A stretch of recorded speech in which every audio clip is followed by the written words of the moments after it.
நம சிவாய. ஓம் நம சிவாய. அஸ்ட்ரோ கராத்தே முனியப்பன் சுவாமி ஜோதிட நேயர்களுக்கு வணக்கம்.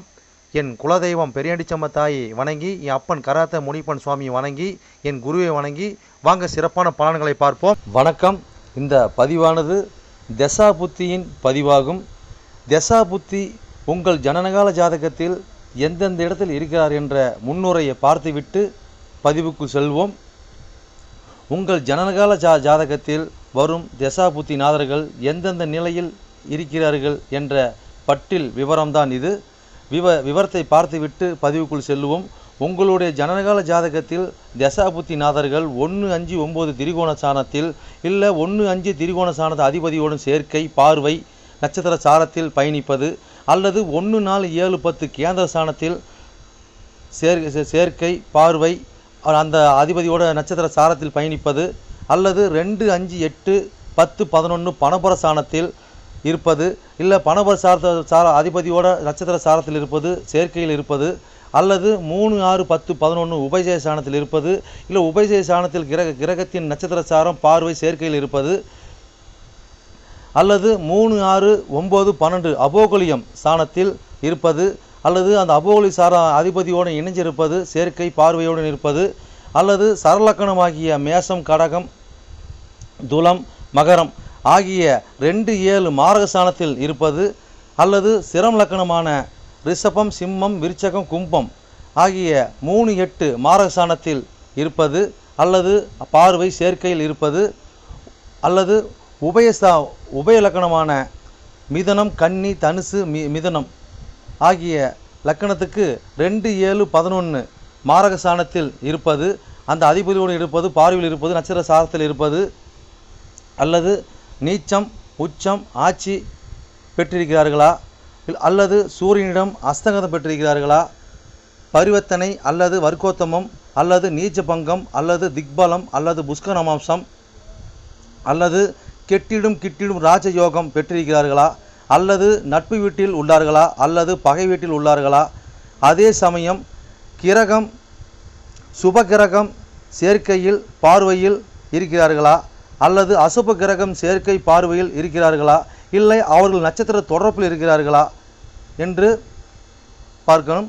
அதுபோலவே அடுத்தது பார்த்திங்கன்னா 3-6-8-12 வீட்டு மறைவு சாணத்தில் இருக்கிறார்களா, அல்லது 3-6-8-12 வீட்டு அதிபதி சேர்க்கை பார்வை அவர்களின் நட்சத்திரம் தொடர்பில் இருக்கிறார்களா என்று இதுபோல பல சூட்சமங்களை உங்கள் ஜனனகால ஜாதகத்தை கொண்டு தான் ஒரு துல்லியமான பலனை நம்ம சொல்ல முடியும். ஆனால் நாம் எடுத்திருப்பதோ இது ஒரு பொது பலனாகும். இந்த பொது பலனே பார்த்திங்கன்னா உங்களுக்கு ஒரு 100%க்கு ஒரு 60% உங்களுக்கு கண்டிப்பாக ஒத்து போகும். சிறப்பாக இந்த பதிவை பாருங்கள். வாங்க பதிவுக்குள்ளே போகலாம். இது மட்டும் அல்லாமல் சிறப்பு குறிப்புகள் என்னவென்றால் மேச லக்கணம் மேசராசி என்று நீங்கள் வைத்துக்கொள்ளுங்கள். அந்த மாதிரி வைத்து தான் இந்த பதிவுகளை நம்ம கொண்டு போயிட்டுருக்கோம். ஆனால் ஏன் அப்படி கொண்டு போகிறாங்கிறது விளக்கத்தை நம்ம சொல்லிடுவோம். ஆனால் இப்போ பார்த்திங்கன்னா மேச லக்கணமாக இருந்து வேறு எந்த ராசி இருக்க பட்சத்தில் உங்களுக்கு இதில் குறிப்பிடப்பட்ட தசா புத்தி உங்களுக்கு நடக்குமானால் லக்கண பாவக ரீதியாக, அதாவது நீங்கள் வேறு எந்த ராசி இருக்க பட்சத்தில் நீங்கள் ஒரு மேச ராசி இருக்கிறீங்க, இல்லை ரிஷப ராசி இருக்கிறீங்க, இல்லை மிதன ராசி இருக்கிற இந்த மாதிரி எத்தனை லக்கணமாக, அதாவது மேச லக்கணமாக ரிஷப லக்கணமாக மிதன லக்கணமாக கடக லக்கணமாக சிம்ம லக்கணமாக இப்படி எந்த லக்கணம் இருக்க பட்சத்தில் வேறு எந்த ராசி இருக்க பட்சத்தில் உங்களுக்கு இந்த தசாபுத்தி நடக்குமானால் லக்கண பாவக ரீதியாக அந்த பலன் நீங்கள் அப்படியே பார்த்து அப்படியே பலனை தெரிஞ்சுக்கலாம். அது மட்டும் அல்லாமல் இது பலன் பார்த்தீங்கன்னாக்கா அதாவது நட்சத்திர சாரத்தின் அடிப்படையாக கொண்டது தான் இந்த பதிவாகும். ஓகேங்களா? அப்போ நட்சத்திர சாரத்தை அடிப்படையாக கொண்டு தான் ஒவ்வொருத்தருக்கும் ஜனனகால ஜாதகத்தில் நம்ம பலனை பார்க்குறோம். அப்போ நட்சத்திர சாரத்தை அடிப்படையாக கொண்டு பாவக ரீதியாக கொண்டு தான் பார்த்து பலனை நம்ம மக்கள் கொடுத்துட்ருக்குறோம். அப்போ அந்த மாதிரி கொடுக்கும்போது பார்த்தீங்கன்னாக்கா இந்த பலன் என்னவா இருக்குன்னு கேட்டிங்கனாக்கா, அப்போ நட்சத்திர சாரத்தை அடிப்படையாக கொடுக்கும்போது பாவக ரீதியாக கொடுக்கும்போது பார்த்தீங்கன்னா அதாவது பொது பலன் ரீதியாக பார்க்கும்போது என்றென்றும் இது அழியாத பதிவாக இருக்கும் நான் நம்புகிறேன். ஓகேங்களா? அப்போ நீங்கள் எப்பயுமே இந்த பதிவுகள் எடுத்து பார்க்கும்போது பார்த்தீங்கன்னா எந்த ஒரு காலத்திலும் எடுத்து பார்க்கும்போது உங்களுக்கு பொதுவான பலனாக பார்க்கும்போது 100% உங்களுக்கு அப்படியே அந்த பலன் இருக்கும். ஓகேங்களா? மேற்கொண்டது மீதி பார்த்தீங்கன்னா உங்களுக்கு ஜனனகால ஜாதகத்தை கொண்டு எடுத்து பார்க்கும்போது பார்த்தீங்கன்னாக்கா எந்தெந்த இது அமைப்பில் எந்தெந்த வகையில் இருக்குது எந்தெந்த அமைப்பில் இருக்குதுன்னு பட்சத்தில் மீதி பலனை பார்ப்போம். ஆனால் இது என்ன தான் நம்ம அந்த அமைப்புகளை பார்த்தாலுமே நம்மளுக்கு பார்த்தீங்கன்னா எப்படி தான் பார்த்தாலும் ஓரளவுக்கு, அதாவது ஒரு 50% அதாவது உங்களுக்கு நட்சத்திர சார்ந்த அடிப்படையில் இந்த பாவக ரீதியாக பார்க்கும் பொழுது இந்த பலன் 100% சிறப்பாக இருக்குன்னு என்று நம்பி வாங்க பதிவுக்குள்ளே போவோம். மேசராசி மேசலக்கண நேர்களே, உங்களுக்கு சூரிய திசையில் சந்திர புத்தியா என்ற பதிவு தான் இது.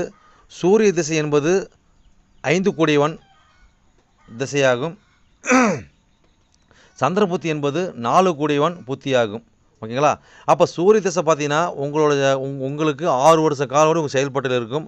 சந்திர புத்திங்கிறது பார்த்தீங்கன்னா உங்களுக்கு 6 மாத காலங்கள் உங்கள் செயல்பாட்டில் இருக்கும். ஓகேங்களா? அப்போ இந்த புத்தியானது பார்த்தீங்கன்னா உங்களுக்கு 1 2 3 4 அதாவது பார்த்தீங்கன்னா விருச்சகம், அதாவது 8ஆம் இடத்தில், அதாவது பார்த்தீங்கன்னா இது 8ஆம் இடத்துக்கு உண்டான பதிவாகும். ஓகேங்களா? மேசராசி மேசலக்கண நேர்களுக்கு விருச்சகத்தில் சந்திர பகவான் இருந்தால் என்ன பலன்? ஓகேங்களா? அப்போ விருச்சக ராசி அதிகமாக அடுத்தது பலன் 1 9 10 11 12 போடுவோம். நீங்கள் அடுத்த பலன் நீங்கள் அப்படியே வரிசை பார்த்துக்கலாம். ஓகே, அடுத்த வீடியோ வந்துக்கிட்டே இருக்கும். ஓகேங்களா? அப்போ இதில் என்ன சார அடிப்படையில் இருக்குது? அப்போ ஆல்ரெடி பார்த்தீங்கன்னா அங்கே சந்திரன் நீச்சமடைகிற இடம். ஓகேங்களா? அப்போ சந்திரன் நீச்சமடைகிற இடம் ஆக இருந்தாலும் பார்த்தீங்கன்னா அவர் என்ன சார அடிப்படையில் இருக்கார். ஓகேங்களா? அப்போ என்ன சாரம் இருக்குது? அப்போ விசாக 4ஆம் பாதம், அனுசம் 1 2 3 4 பாதங்கள், கேட்டை 1 2 3 4 பாதங்கள். ஓகேங்களா? அப்போ 9 பாதங்கள் அங்கே இருக்குது. அப்போ விசாகம் 4ஆம் பாதத்தில் இருக்கார் அப்படின்னு வச்சுக்கிட்டா, அப்போ விசாகம் 4ஆம் பாதத்தில் இருக்கார். அப்போ விசாகம் 4ஆம் பாதத்தில் இருந்தாலும் தன் சாந்து 9 இருக்கார். ஓகேங்களா? அப்போ தன் சாந்து 9 இருக்கார். ஆனால் 9 கூடையும் 12 கூடையும் சாதத்தில் பயணிக்கிறார். அப்போ இந்த மாதிரி காலகட்டங்களில் என்ன தான் இருந்தாலும் பார்த்தீங்கன்னாக்கா தாயாருக்கு பார்த்தீங்கன்னா சில உடம்பு முடக்கடி வரும். இல்லைன்னா பார்த்தீங்கன்னா முடக்கடி ஒன்று பலனினாலும் அவங்க தொழில் பண்ணிட்டு இருந்தாலோ இல்லை அவங்க வேலைக்கு போயிட்டு இருந்தாலோ இந்த மாதிரி காலகட்டங்களில் ஒரு முடக்கடி பண்ணிடும். ஓகேங்களா? அப்போ வந்து பார்த்தீங்கன்னாக்கா இல்லைன்னா உடல் கொஞ்சம் பாதிக்கும். இந்த மாதிரி அமைப்பு ஏற்படுத்தி கொடுக்கும். ஓகேங்களா? உங்களுக்கும் பார்த்தீங்கன்னா இந்த மாதிரி காலகட்டங்களில் ஒரு உயர்கல்வி படிக்கிறவங்களுக்கு படிப்பு தாமதமாகும்.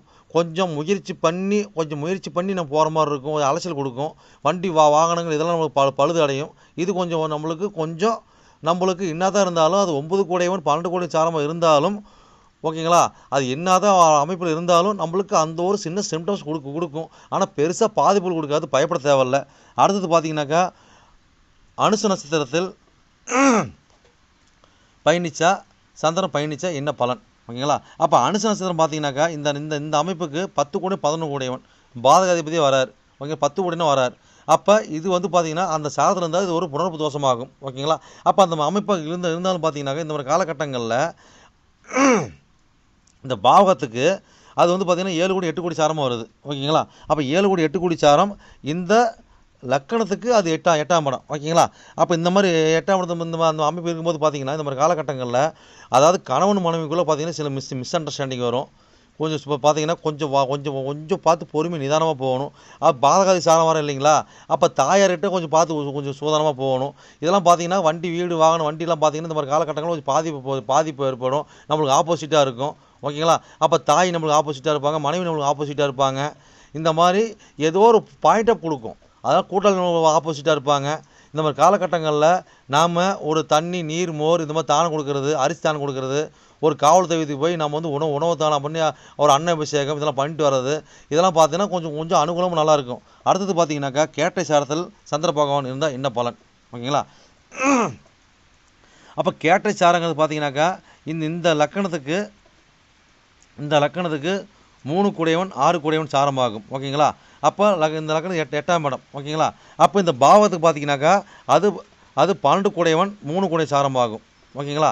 அப்போ இந்த மாதிரி காலகட்டங்களில் நம்ம என்னதான் இருந்தாலும் சிறு நம்மளுக்கு ஒரு தோல்விகள், இடையூறுகள், பிரச்சனைகள் வந்துக்கிட்டு தான் இருக்கும். ஓகேங்களா? அப்போ வந்துக்கிட்டு தான் இருக்குன்னா அது ஒன்றும் விரயம், செலவு, பிரச்சனை இதெல்லாம் நம்மளுக்கு கொடுத்துக்கிட்டு இருந்தாலும் அது அத்தனையும் நம்மளுக்கு ஒரு பாடமாக நம்மளுக்கு போதிக்கும். ஓகேங்களா?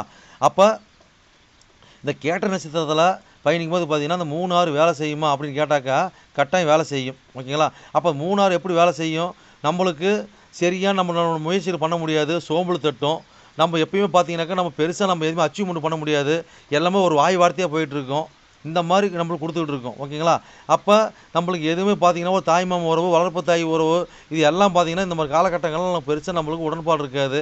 நம்மளுக்கு உடலும் பார்த்தீங்கன்னா ஆற்றல் இருக்காது. இந்த மாதிரி ஒரு அமைப்பு இருக்கும். ஓகேங்களா? இது மாதிரி ஜாதகத்தில் எத்தனையோ விதிமுறைகள் இருக்குது, பார்வை இருக்குது, சேர்க்கை இருக்குது, இதெல்லாம் இருக்குது. ஓகேங்களா? இதெல்லாம் பார்த்தீங்கன்னா பொதுவான பலன். ஓகேங்களா? இது மாதிரி இப்போ பயணித்து பாருங்கள், சிறப்பாக இருக்குது, அருமை நல்லா வருவீங்க, நல்லா சிறப்பாக வருவீங்க, நல்லா இருக்கும், நல்லா அருமையாக வருவீங்க. சரி நேயர்களே, என்னோட பதிவை நீங்கள் சிறப்பாக கேட்டிருப்பீங்கன்னு மனதார நான் நம்புகிறேன். நீங்கள் கேட்டது வெறும் கோச்சார பலன் தான். உங்கள் ஜனனகால ஜாதகத்தை கொண்டு பார்க்கும்போது தான் எந்த கிரகம் எந்த சாரம் வாங்கியிருக்குது, எந்த கிரகம் எந்த பாவத்தை பார்க்குறாங்கன்னு சொல்லி துல்லியமான பலனை பார்க்க முடியும். நீங்கள் துல்லியமான பலன் நீங்கள் பார்க்கணுனாக்க என்னோட வாட்ஸ்அப் நம்பர் கீழே ஓடிட்டு இருக்குதுங்க. நீங்கள் வாட்ஸ்அப் நம்பர் மூலியமாக என்னோட ஜாதகத்தை நீங்கள் அனுப்பி நீங்கள் என் மூலியமாக துல்லியமான பலனை நீங்கள் அறிஞ்சிக்கலாம். அதே மாதிரி பார்த்தீங்கன்னாக்கா பல பேர் நான் நேரில் வந்து அணுகிறாங்க. அதுவும் பார்த்தீங்கன்னா நம்ம இருப்பிடம் பார்த்தீங்கன்னாக்கா நம்ம இருக்கிறது ஒரு ஆலயத்தில் இருக்கிறாங்க. சொந்தமாக ஆலயம் வச்சு நடத்திக்கிட்டு இருக்கிறோம். வீரசக்தி நாகம்மா திருக்கோயில்னு சொல்லி நடத்திட்டு மற்றும் கராத்தே மூலியமாக சொல்லி நடத்திட்டு இருக்கிறோம். அதில் பார்த்தீங்கன்னா வீரசக்தி நாகம்மா திருக்கோயில் சேவை அறக்கட்டளை மூலியமாக நம்ம கோயில் இயங்கிட்டு வருதுங்க. எல்லாத்தையும் பார்த்தீங்கன்னா துல்லியமாக பர்ஃபெக்டாக நம்மகிட்ட இருக்க எல்லாமே இருக்கும். எந்த ஒரு தோஷம், எந்த ஒரு காரியம், எந்த ஒரு பரிகாரம்னா நம்ம ஒரு கஷ்டமும் நம்ம கேட்டு தான் வந்து அவங்களோட காரியத்தை வந்து முன்னெடுத்து செய்யறாங்க. அந்த நம்பிக்கைகரமாக நம்மளோட பலன் இருக்கிறதுனால தான் இந்த மாதிரி கஷ்டம் நம்மகிட்ட அணுகி நம்ம சிறப்பு பலன் அடைஞ்சிட்டு இருக்கிறாங்க. இது போல ஒவ்வொருத்தரும் பலன் அடைகிறது எங்களோட ஆசை. அது மட்டும் இல்லாம பாத்தீங்கன்னாக்கா எங்க கோயிலுக்கு லீடர்ஷிப்னு பாத்தீங்கன்னாக்கா எங்களுடைய கிருஷ்ணசுவாமிங்க வாக்கு சித்தர் பாத்தீங்கன்னாக்கா கிருஷ்ணசாமி, அது சோழி பிரசன்னம் கல்லு கூடு சொல்லுவாங்க இல்லைங்களா, அது சிறப்பான முறையில சிறப்பா பாப்பாருங்க.